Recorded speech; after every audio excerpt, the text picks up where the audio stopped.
Bonjour tout le monde, bienvenue dans cette nouvelle vidéo dans laquelle nous allons faire un petit débriefing d'une conférence à laquelle j'ai pu assister récemment aux archives départementales de l'Indre, à Châteauroux, sur la commune de Paris et l'Indre.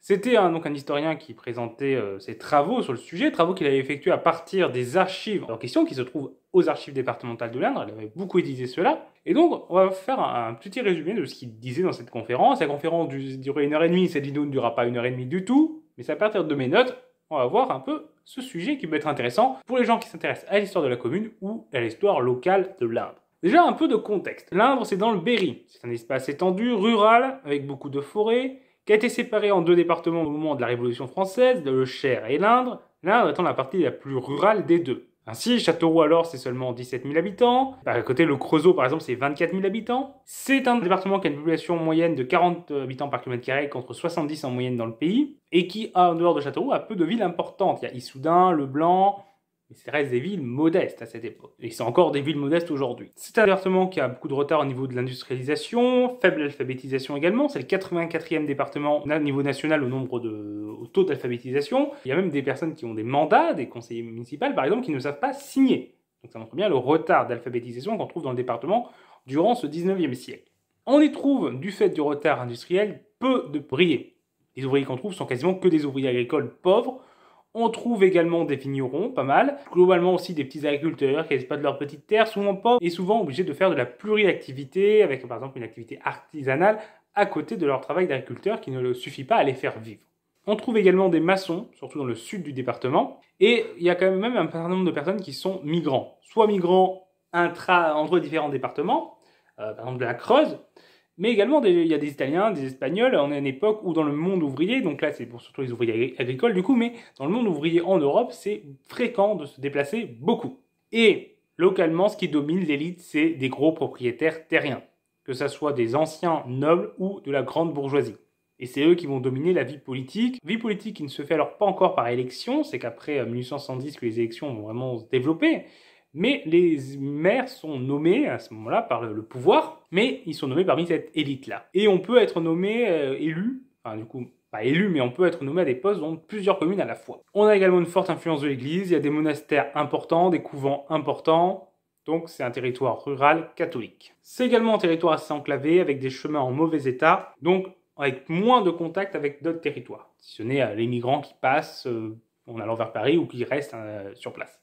Au niveau de l'agitation sociale, ça reste un département assez calme. Par exemple, en 1848, il n'y a pas eu beaucoup d'agitation lors de la Révolution. Il y a eu quelques révoltes de vignerons, mais sinon, c'est à peu près tout. En 1848, il y a quand même les élections au suffrage universel qui sont instaurées pour la première fois, pour les présidentielles. Donc les paysans pauvres de l'Indre peuvent voter. Et globalement, ils votent pour Napoléon. C'est un vote conservateur sous l'influence de l'Église et de l'élite et des propriétaires terriens en fait. Sur Châteauroux, c'est le Ledru-Rollin qui l'emporte parce qu'il a le soutien des vignerons. Mais sinon, le reste du département vote très massivement pour Louis-Napoléon Bonaparte.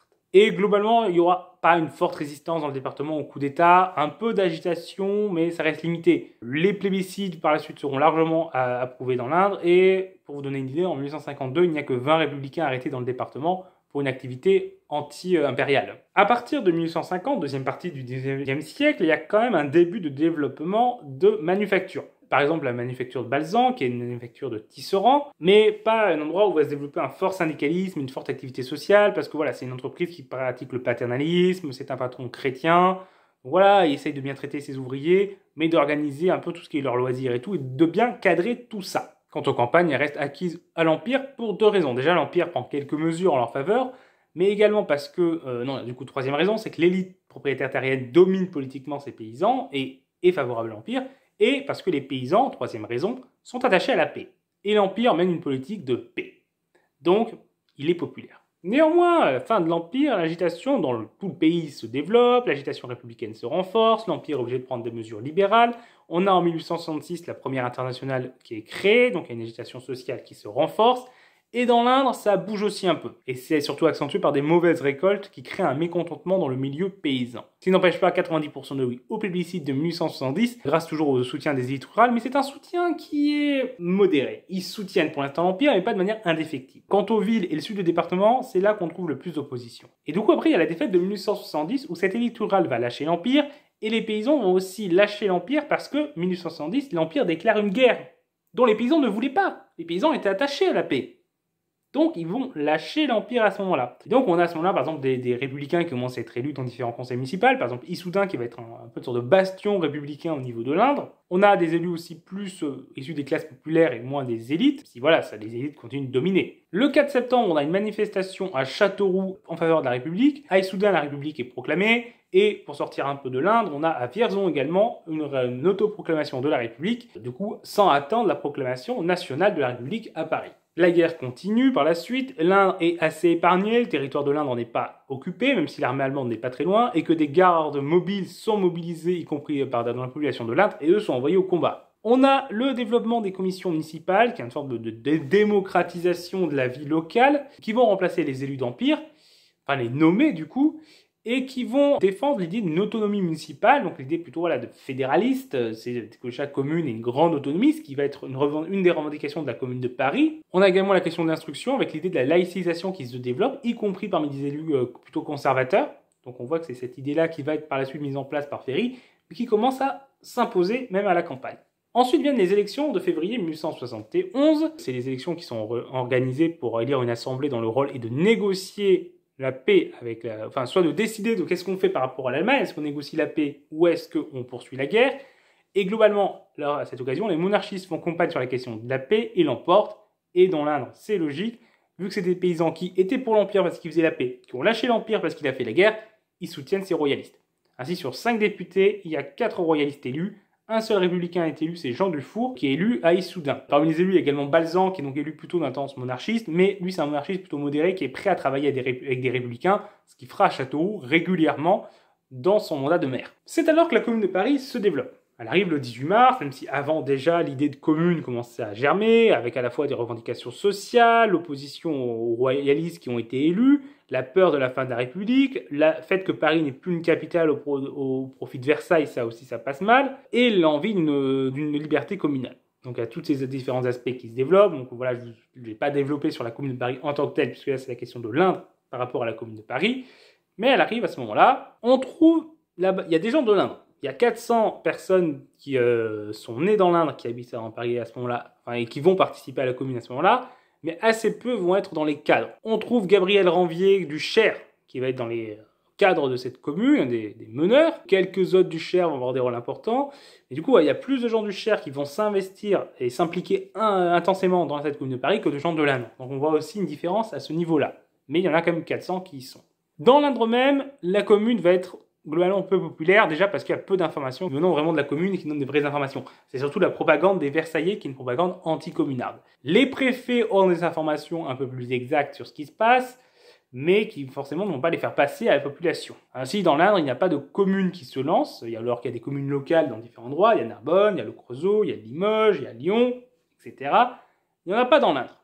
Il y a eu un projet à Issoudun avec un placard qui appelait à la constitution d'une commune déposée le 28 mars, mais ce projet n'a jamais abouti.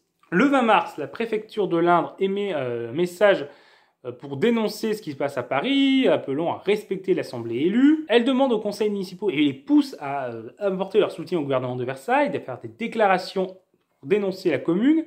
Mais au final, il n'y a que 30% des communes du département qui le font.